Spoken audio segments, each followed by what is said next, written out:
Directive principles of a state policy is the instructions which is given to the governance of the country. Like in our India, constitution is the charter and every law is basically made on the basis of constitution. True?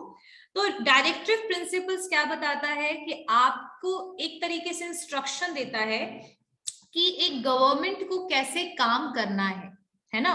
तो direct fundamental rights जो है वो individual basis rights है जो एक citizen को मिलता है, जो हमारे देशवासी को मिलता है, इन शॉर्ट, ठीक है, सिटीजन्स को मिलता है।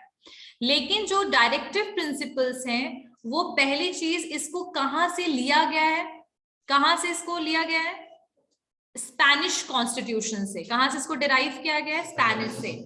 तो हमारा जो कॉन्स्टिट्यूशन है one of the longest constitution है रिटन फॉर्म में। आप लोग को शायद ये बात पता होगी कि हम लोग का सबसे लंबा कॉन्स्टिट्यूशन है रिटन फॉर्म में, और बहुत जगह से इसको डिराइव किया गया है, अलग अलग जगह से, कुछ यूएस से, कुछ यूरोप के, कहीं कहीं से डिराइव करके हमने ये रेडी किया है अपने कॉन्स्टिट्यूशन को। तो इसको स्पेनिश कॉन्स्टिट्यूशन से लिया गया, और स्पेनिश कॉन्स्टिट्यूशन ने कहां से लिया, आयरिश कॉन्स्टिट्यूशन से लिया था, ठीक है। तो डायरेक्टिव प्रिंसिपल्स जो है ये बात करता है कि गवर्नर जनरल को, गवर्नर्स को, और किस तरीके से गवर्नमेंट को काम करना चाहिए, और इसके लिए इन्होंने कुछ आर्टिकल में कुछ प्रावधान, कुछ प्रोविजंस को मेंशन किए हैं, जिसके बारे में हमने लास्ट क्लास में थोड़ा पढ़ाई भी किया था, याद है, याद है। ओके, सो डायरेक्टिव प्रिंसिपल्स जो है इसमें कुछ इन्होंने प्रोविजंस बनाए हैं। प्रोविजन किस किस चीज के हैं, मैंने 4 प्रोविजन के बारे में बताया था। पहला प्रोविजन है that is dealing with the welfare. So government is not only for the profit making, the first reason of the governance is welfare. Welfare का मतलब क्या होता है, समाज सेवा, ठीक है, लोगों की भलाई करना। तो वेलफेयर के बारे में इन्होंने कहां पर मेंशन किया, आर्टिकल 38, 42, 45 एंड 47। एक प्रोविजन है सोशल जस्टिस के लिए, जिसको हम कहते हैं सामाजिक न्याय के लिए। तो सामाजिक न्याय के लिए इसमें कहां पर है, आर्टिकल 39, 41, 43 एंड 46। फिर है आपका provision for promoting the democracy, democracy को प्रमोट करना, लोकतंत्र को प्रमोट करना, इसको किसने मेंशन किया, आर्टिकल 40, 44 एंड 45 में। और लास्ट में आपकी कुछ मिसलेनियस प्रोविजंस है, उसको मेंशन किया है 48, 49, 50 एंड 51 में, ठीक है। तो ये सारे प्रोविजंस जो हैं these are mentioned under the directive principles of the state policy, ठीक है। डायरेक्टिव प्रिंसिपल्स जो होते हैं वो एक तरीके से गवर्नमेंट के लिए फंडामेंटल ड्यूटीज है।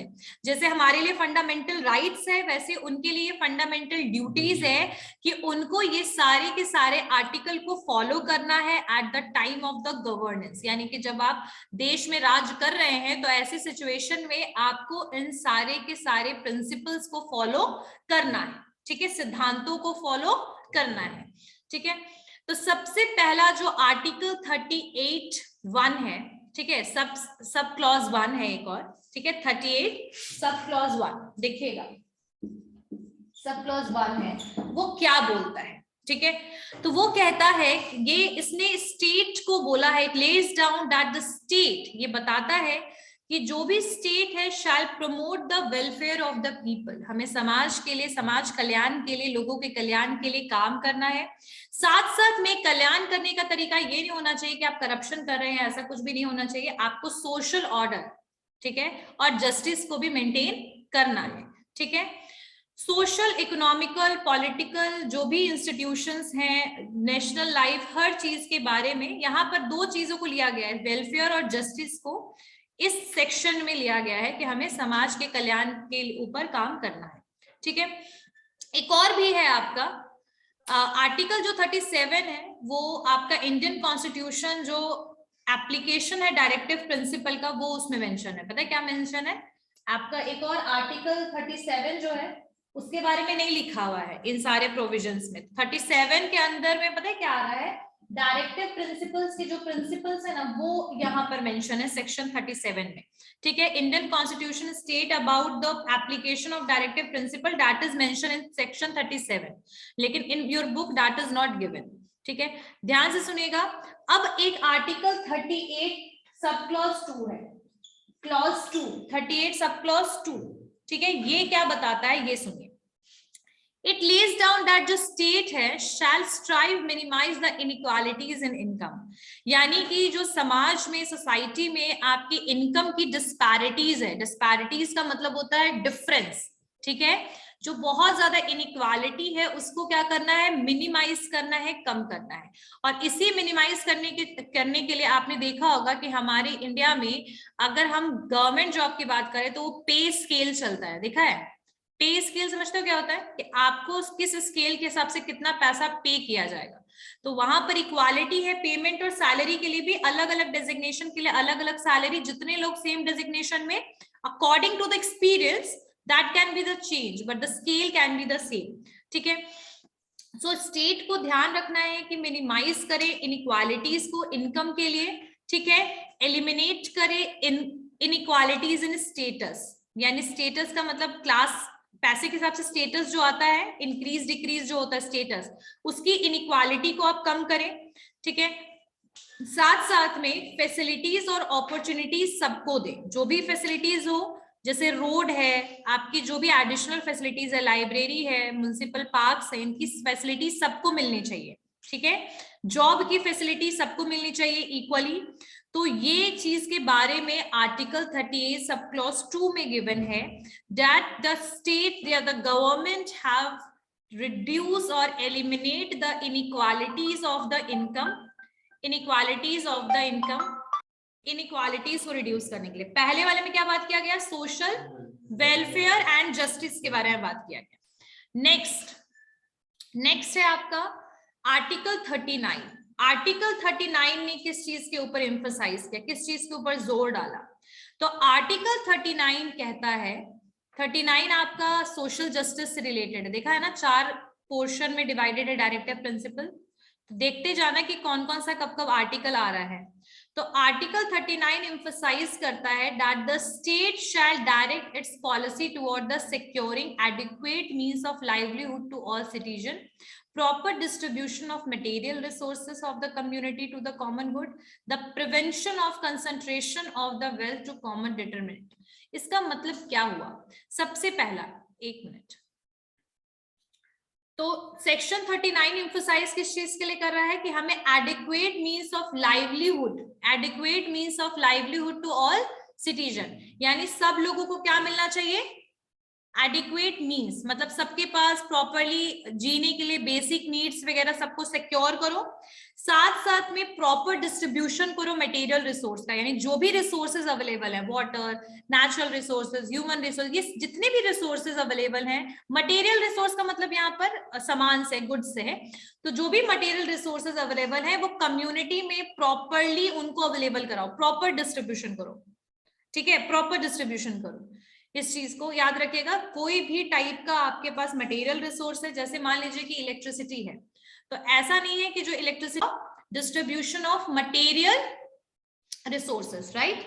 Next one is the prevention of concentration of wealth to the common detriment. इसका मतलब ये हुआ कि जो कंसंट्रेशन वेल्थ का हो रहा है, यानी कि पैसे का जो कंसंट्रेशन हो रहा है, आपको एक टर्म पता होगा कि इंडिया में एक बहुत बड़ा सोशल प्रॉब्लम ये है कि जो रिच होते हैं वो रिच होते जा रहे हैं और जो पुअर हैं वो पुअर होते जा रहे हैं। There is a wide gap between both, true. So ये इसीलिए होता है क्योंकि वेल्थ जो होता है, पैसा जो होता है, वो एक जगह पे कंसंट्रेटेड हो जाता है, ठीक है। सो इस तरीके की कंसंट्रेशन को मिनिमाइज कीजिए, ऐसा नहीं हो कि एक जो हमारा समाज है वो बहुत ही एक्सट्रीम गरीबी में जी रहा है और एक समाज एक्सट्रीम अमीर है, तो वेल्थ कंसंट्रेशन को भी मिनिमाइज कीजिए, कुछ लोगों के हाथों से उसको डिस्ट्रीब्यूट कीजिए, ठीक है। Equal pay for equal work, और जो भी काम आप करवा रहे हैं, चाहे वो कैसा कोई भी काम हो, जैसे मजदूरी का काम हो, ठीक है, या फिर इंडस्ट्री का काम हो, फैक्ट्री का काम हो, ऑफिस का काम हो, अगर किसी भी तरीके का काम हो तो ऐसे सिचुएशन में इक्वल वर्क के लिए इक्वल पेमेंट भी मिलना चाहिए।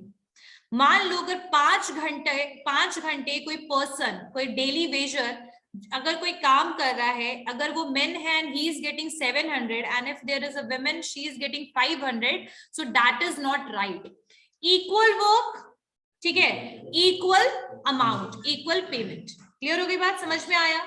There should be no gender discrimination in that, clear हो गया? Next one is the protection of strength and health of the workers and avoiding the circumstances which force citizen to enter the avocation unsuited to their age or strength. जब भी आप किसी को भी job देते हैं, देखो there are multiple industries, some industries have doing the hazardous work, बहुत ही खतरे वाले काम होते हैं जो हेल्थ के लिए नुकसान है, बहुत सारी चीजें ऐसे होती हैं, जैसे केमिकल इंडस्ट्रीज जो होता है, दैट इज एडवर्सिंग, बहुत ही एडवर्सली आपके हेल्थ को इफेक्ट करता है, ठीक है। तो यहाँ पर अगर कोई भी वर्कर है जिसको आप जॉब दे रहे हैं, काम दे रहे हैं, तो उनको एक प्रॉपर वर्किंग कंडीशन प्रोवाइड करना आपकी जिम्मेदारी है, यानी अगर ऑर्गेनाइजेशन प्रोवाइड कर रहा है तो उनकी जिम्मेदारी है। तो इस चीज का भी खासा ध्यान रखना है कि अगर आप जो है वो प्रोटेक्ट करें वर्कर के हेल्थ को, उनके स्ट्रेंथ को, और कोई भी सर्कमस्टांस में ऐसा सिचुएशन पे आप उनको मत लाइए जहां पर उनका एज उस वर्क के लिए सुटेबल नहीं है, तो भी उस हैजर्डस सिचुएशन में पर्सन काम कर रहा है। देखा होगा कई इंडस्ट्रीज में काफी छोटे छोटे बच्चे भी काम करते हैं और काफी एजेड और बहुत बोल सकते हैं 70+ एज वाले पीपल भी काम करते हैं। तो इस चीज का ध्यान रखिए कि जो भी इंडस्ट्री है उसका काम अगर सूटेड नहीं है पर्सन के हेल्थ और एज के हिसाब से तो अवॉइड करवाइए, ठीक है। तो यहाँ पर प्रोटेक्शन ऑफ वर्कर्स की बात की गई है, उनके हेल्थ की प्रोटेक्शन की बात की गई है। आ रही है बात समझ में सबको बेटा? एवरीवन यस सर, ठीक है। और नेक्स्ट है आपका कि the protection of childhood and youth against exploitation और मोरल मटेरियल अबेंडमेंट। इसका मतलब क्या हुआ? इसका मतलब हुआ कि हमें प्रोटेक्शन देना है किसको? बच्चों को, चिल्ड्रन को, यूथ को। यूथ क्या होते हैं? वो एक आपके लिए एक ब्राइट फेज होता है, एक ऐसा एज होता है जहां पर you will become the part of the economic system of the country. Youth हमारे क्या होते हैं? आगे चलने वाले समाज के बदलाव के लिए कहीं ना कहीं दे आर यूजफुल, राइट। तो यूथ और जो चिल्ड्रन है उनके ऊपर ध्यान रखिए कि उनके साथ किसी भी तरीके का शोषण नहीं होना चाहिए, मोरल वे में भी नहीं होना चाहिए, कोई अबेंडमेंट नहीं होना चाहिए किसी भी तरीके का, ठीक है। मतलब उनके प्रोटेक्शन की बात की गई है and these points are mentioned in article 39। तो एक एक करके मैं कैसे लर्न करा रही हूँ, ध्यान दीजिएगा। आर्टिकल 38 जस्टिस एंड वेलफेयर, ठीक है। Article 38 sub clause 2, article 38 sub clause 1 में justice and welfare. Article 38 sub clause 2 में आपका क्या है? Inequalities in income. याद रखिएगा, इस शॉर्टकट में याद कर सकते हैं। आर्टिकल 39, आर्टिकल 39 में किस चीज पे एम्फसाइज किया गया है? रिसोर्सेस के ऊपर, लाइवलीहुड ऑफ सिटीजन के ऊपर, प्रोटेक्शन ऑफ वर्कर्स के ऊपर, protection of childhood and youth के ऊपर, and the equal payment for equal work, means no discrimination on the basis of gender. इसके ऊपर फोकस किया है इन द सेक्शन 39, ठीक है। नेक्स्ट चलिए, सेक्शन 39 क्लियर। सेक्शन 41, सेक्शन 41 किस चीज के बारे में बोलता है? Section 41 lays down that the state shall within the limits of its economic capacity and development make a provision for securing right to work, education and public assistance in cases of unemployment, old age, sickness and disablement। इसका मतलब क्या है? इसका मतलब है कि state कह रहा है कि हर एक कंट्री का एक इकोनॉमिक क्या होता है? कैपेसिटी होता है, कितने लोग को जॉब दे सकते हो, कितना इनकम जनरेट कर सकते हो, कितना प्रोडक्शन करते हो, हर एक का एक इकोनॉमिक कैपेसिटी होता है, ठीक है। तो आप ऐसा प्रोविजन बनाइए जहां पर हर एक लोगों को जॉब मिले। राइट टू वर्क, मनरेगा याद होगा आपको, ठीक है।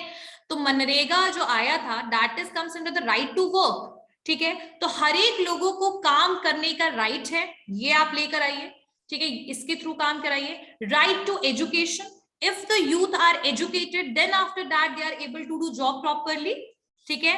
skilled and unskilled, two type of labors are present in any country. Unskilled are those who are not educated and they are doing work like mason होते हैं, वो मजदूरी करते हैं, इस तरीके का काम। तो राइट टू वर्क के अंडर में इस तरीके की सिचुएशन को बहुत ज्यादा कवर किया गया था, ठीक है। उसमें आपको डेली बोलते थे, डेली वेज, डेली भत्ता बोलते हैं इसको हिंदी में, वो मिलता था, ठीक है, तो राइट टू वर्क होना चाहिए, राइट टू एजुकेशन होना चाहिए, एंड पब्लिक असिस्टेंस मिलना चाहिए, पब्लिक असिस्टेंस मिलना चाहिए, गवर्नमेंट स्कीम्स के फायदे मिलने चाहिए ऐसे सिचुएशन में जहां पर अनएम्प्लॉयमेंट बहुत ज्यादा है। अनएम्प्लॉयमेंट बहुत ज्यादा है, आप लोगों को पता होगा कि बहुत सारे यूथ जनरेटेड एम्प्लॉयमेंट प्रोग्राम बहुत सारे रूरल एरियाज में ऑलरेडी आ चुके हैं। ठीक है, तो that comes under the basically public assistance. जो अनएम्प्लॉयमेंट है, जब बहुत ज्यादा बेरोजगारी बढ़ जाती है, तो ऐसे सिचुएशन में गवर्नमेंट को क्या करना चाहिए, स्कीम्स के तहत उनको जॉब देना चाहिए, काम देना चाहिए।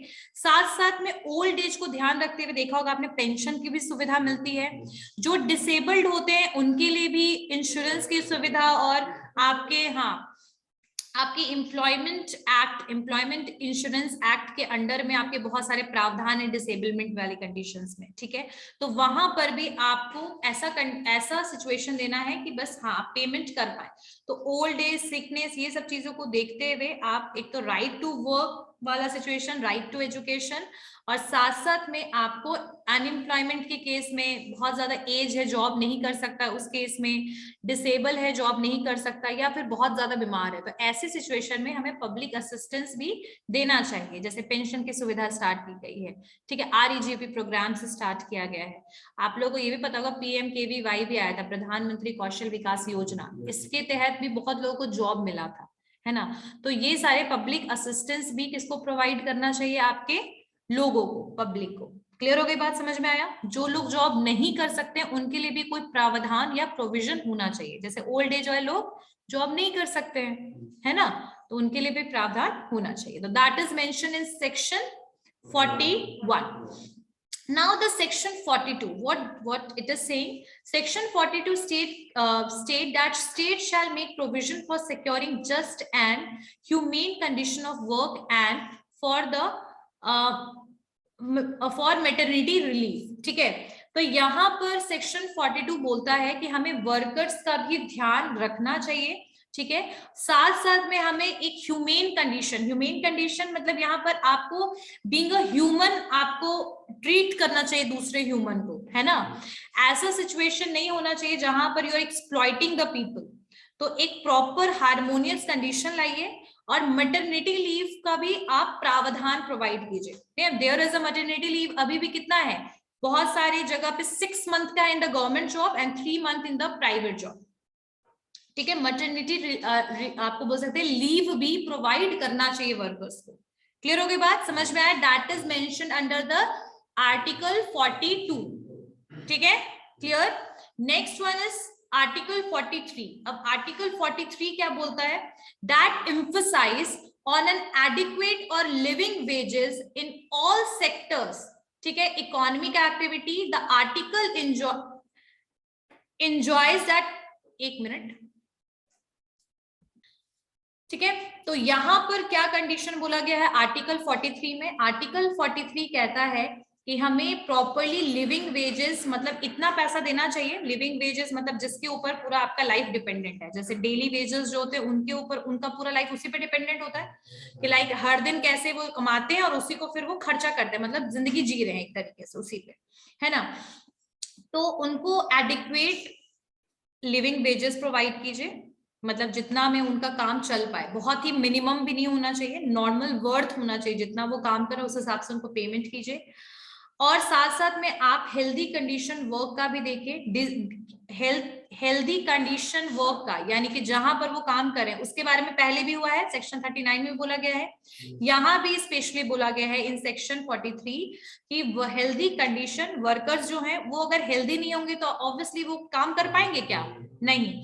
तो उनके हेल्थ के ऊपर भी ध्यान देना है। साथ साथ में उनको ऐसी गारंटी दीजिए आप अपने वेज के थ्रू कि वो एक लिविंग स्टैंडर्ड प्रॉपर मेंटेन कर पाए, यानी वो इतना कमा पाए कि एक अच्छा जीवन वो व्यतीत कर पाए, चला पाए। ठीक है, तो ये चीज मेंशन है आपके आर्टिकल 43 में। और यहाँ पर एक और चीज के ऊपर फोकस किया गया, that is cottage industries. What is cottage industries? So cottage industries क्या होता है, जो कि ज्यादातर रूरल एरियाज में फाइंड होता है। ये इस टाइप के जो इंडस्ट्रीज होते हैं, कॉटेज इंडस्ट्रीज जो होते हैं, जैसे फैमिली बिजनेस वाले इंडस्ट्रीज चले आ रहे हैं काफी सालों से, तो वैसे ही चलते आ रहे हैं। घर घर में जो छोटे मोटे इंडस्ट्रीज होते हैं उसकी बात कर रहा है। तो यहाँ पर कोटेज इंडस्ट्रीज जो रूरल एरियाज में है should be promoted either through individual और कोऑपरेटिव एफर्ट, और जो भी आपके कोटेज इंडस्ट्रीज हैं वो उनको प्रमोट कीजिए या तो किसी भी इंडिविजुअल बेसिस पे या कोऑपरेटिव बेसिस पे। तो यहाँ सेक्शन 43 किस चीज पे एम्फसाइज कर रहा है? एडिक्वेट अमाउंट ऑफ, बोल सकते हैं, वेजेस पे, प्रॉपर लिविंग स्टैंडर्ड पे and health condition of worker, and साथ साथ में promotion of the cottage industries. तो इस चीज पे फोकस कर रहा है आपका आर्टिकल 43। ऑनलाइन क्लास सबको क्लियर हो रहा है बेटा? ऑनलाइन क्लास एवरीवन क्लियर है? ओके यस कोमल बोलो बेटा। जैसे पहले आप लिखवाई थी सारे में छोटा छोटा पॉइंट याद रखने के लिए, तो वैसे लिखवा दीजिए आर्टिकल 41, 42 और 43। 41 में लिखो, 41 में लिखो right to work, right to education, right to work, right to education, right to work, right to education, yes ma'am, and public assistance for unemployment, and public assistance for unemployment। unemployment वाली situation कब आती है? Unemployment वाली situation तब आती है when there is a lack of employment opportunity, यानी job की अपॉर्चुनिटी काफी कम है, तब आएगी। सेकंड में क्या हो सकता है? जब आप डिसेबल हैं, यानी कि आप जो हैं डिसेबल हैं, यानी कि कोई भी प्रॉब्लम हो सकता है, फिजिकल प्रॉब्लम, जिसकी वजह से आप काम करने योग्य नहीं रहे हैं। तो डिसेबलमेंट के केस में बहुत ही एक्सट्रीम आप बीमार हैं, सिक हैं तब। और चौथा क्या हो सकता है? Old age. तो इन 3-4 कंडीशन में जब अनएम्प्लॉयमेंट है तो इसके लिए हम क्या क्या प्रावधान यूज कर सकते हैं पब्लिक असिस्टेंस, उसके बारे में बोला गया है आपके सेक्शन 41 में। क्लियर हो गया बेटा? शॉर्टकट में लिख लिया सबने? Yes ma'am. नेक्स्ट आप लिखिएगा आर्टिकल 42 में लिखिएगा मटर्निटी रिलीफ। सिर्फ ये एक पॉइंट काफी है, मटर्निटी रिलीफ, ठीक है? मटर्निटी रिलीफ में आपके 3 मंथ और 6 महीने का अभी भी प्रावधान अवेलेबल है। 6 month in the government job and 3 month in the private job, as well as that can be extended according to the condition, ठीक है? चलिए लिख लिया? आर्टिकल 42 में भी लिख लिया? Yes ma'am. हमने आर्टिकल 43, आर्टिकल 43 में लिखिएगा, आर्टिकल 43 में लिखिएगा healthy conditions of the worker, healthy condition of the worker, proper wage system, healthy condition of the workers, proper wage system, healthy conditions of worker, proper wage system। Section 43 में क्यों नहीं लिख रहे हो? सेक्शन 43 में लिखिए, सेक्शन 43 में लिखिए, लिख लिया? प्रॉपर वेज सिस्टम होना चाहिए, प्रॉपर हेल्थ वर्कर्स का, proper health condition of the workers, इस पे फोकस करेंगे। सॉरी, नेक्स्ट लिखेंगे standard of living of the workers, standard of living of the workers, promotion of the cottage industry. इन चारों के ऊपर बोला गया है आपके सेक्शन 43 में। आगे बात समझ में? Online class and offline class everyone. First one is proper health condition, worker का कंडीशन सही होना चाहिए, प्रॉपर वेज मिलना चाहिए, अच्छा लिविंग स्टैंडर्ड वो मेंटेन कर पाए वो होना चाहिए, और चौथा में द डेवलपमेंट और the promotion of the rural industry, यानी रूरल इंडस्ट्रीज के में क्या होना चाहिए? प्रमोशन की बात हो रही है। क्लियर हो गया पॉइंट? समझ में आ गया सबको? Yes ma'am. Okay, next one, next point लिखिए। Section 43A sub clause A क्या बोलता है? स्टेट करता है कि जो स्टेट्स होने चाहिए वो सिक्योर करना चाहिए वर्कर्स के पार्टिसिपेशन को।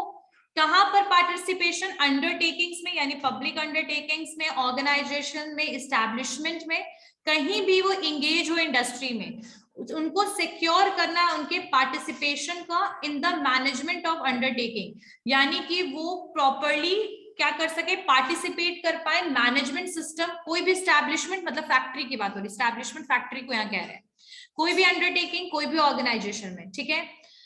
43 sub clause A, 43 sub clause A.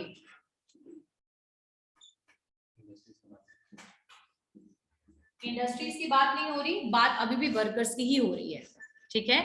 यहां पर बोल रहा है स्टेट्स, 43A स्टेट्स, स्टेट्स मतलब बोल रहा है, states that the state shall take steps to secure the participation of the worker in the management. आप लोगों ने FW टेलर का कॉन्सेप्ट पढ़ा है, याद होगा, पढ़ा है ना, रेशनलाइजेशन और साइंटिफिक मैनेजमेंट तो पढ़ा है। तो वहां पर एक बात बोली गई थी ना कि वर्कर्स को भी मैनेजमेंट में पार्टिसिपेट करना चाहिए। तो उसी चीज के बारे में यहाँ सेक्शन 43 क्लॉज ए में बोला जा रहा है कि अगर स्टेट जो है उनको इंपॉर्टेंट स्टेप लेना चाहिए, गवर्नमेंट को इंपॉर्टेंट स्टेप लेना चाहिए ताकि वो इंश्योर कर पाए कि वर्कर्स भी पार्टिसिपेट कर रहे हैं मैनेजमेंट में। कौन, किसके मैनेजमेंट में? ऑफिस के मैनेजमेंट, अंडरटेकिंग के मैनेजमेंट में, इंडस्ट्रीज के मैनेजमेंट में, एस्टैब्लिशमेंट के मैनेजमेंट में। ठीक है, वो किसी भी इंडस्ट्रीज में अगर वो इंडल्ज हैं, अगर वो काम कर रहे हैं, इन्वॉल्व है, तो उनका राइट है कि वो मैनेजमेंट में भी उनको पार्टिसिपेट करना चाहिए और इसके लिए स्टेट को प्रावधान या प्रोविजन बनाना चाहिए। ठीक है, उसके अलावा और क्या चीज बोला गया है, स्टेट ने ये भी बोला है, द स्टेट मतलब ये भी चीजें बोली गई है इस आर्टिकल में कि स्टेट शैल प्रमोट। अच्छा, स्टेट का मतलब तुम लोग राज्य समझते हो ना, लेकिन यहाँ स्टेट का कॉन्सेप्ट क्या है? गवर्नमेंट। ठीक है, याद रखिएगा, यहाँ स्टेट का मतलब आपका राज्य नहीं है, यहाँ स्टेट का मतलब है गवर्नमेंट। क्लियर रखिएगा इस चीज को। ठीक है, एक स्टेट्स मतलब होता है कि ये बोल रहा है, तो यहाँ दोनों वर्ड्स को यूज किया गया आपके बुक में, तो कंफ्यूज मत होइएगा। ठीक है, द स्टेट शैल प्रमोट, ये आर्टिकल कह रहा है कि स्टेट को प्रमोट करना चाहिए विद स्पेशल केयर। ठीक है, एजुकेशन को, economic interest of the weaker section of the society और पीपल। और यहाँ पर ये भी चीजें बोली गई, ये आर्टिकल 46 में बोला गया, लिख लो आर्टिकल 46। आर्टिकल 43A में क्या था?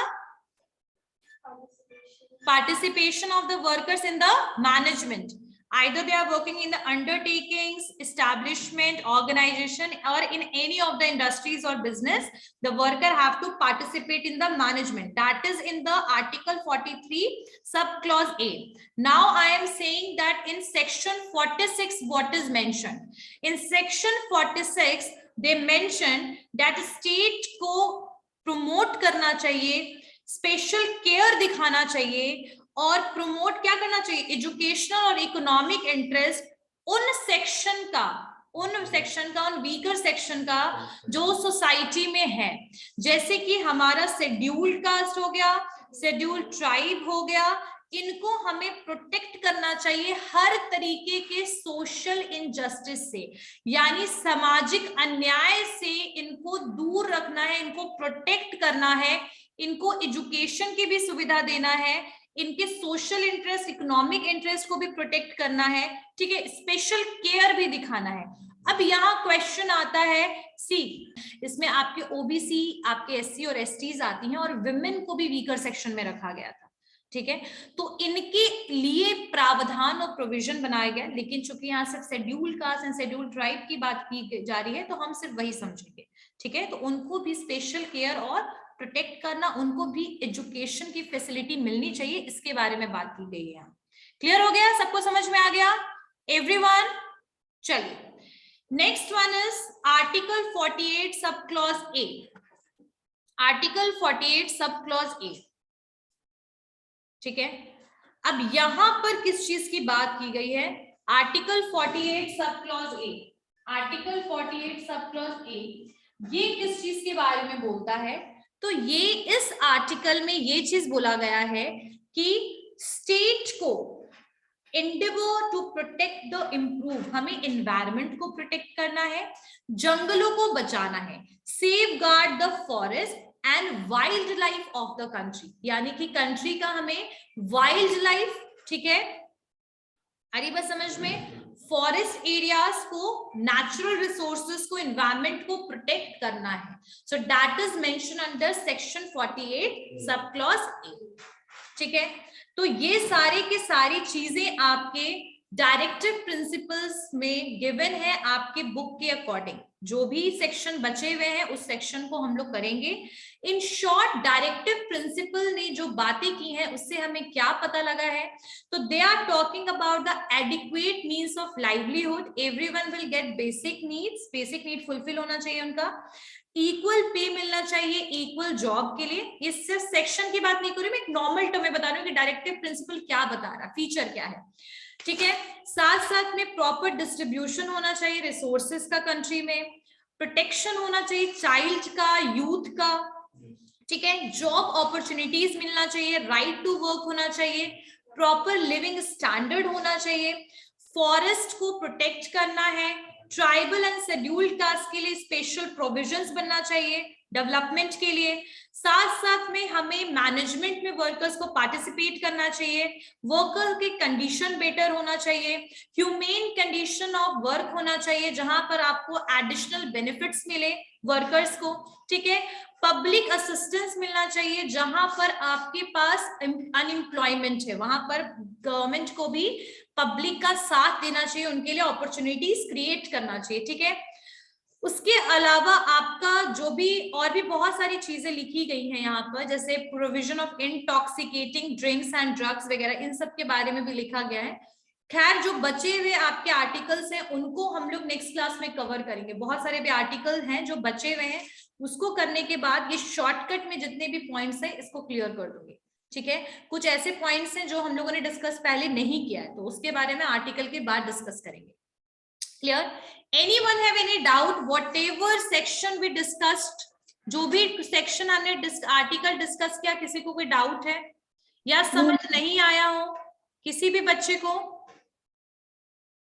ओके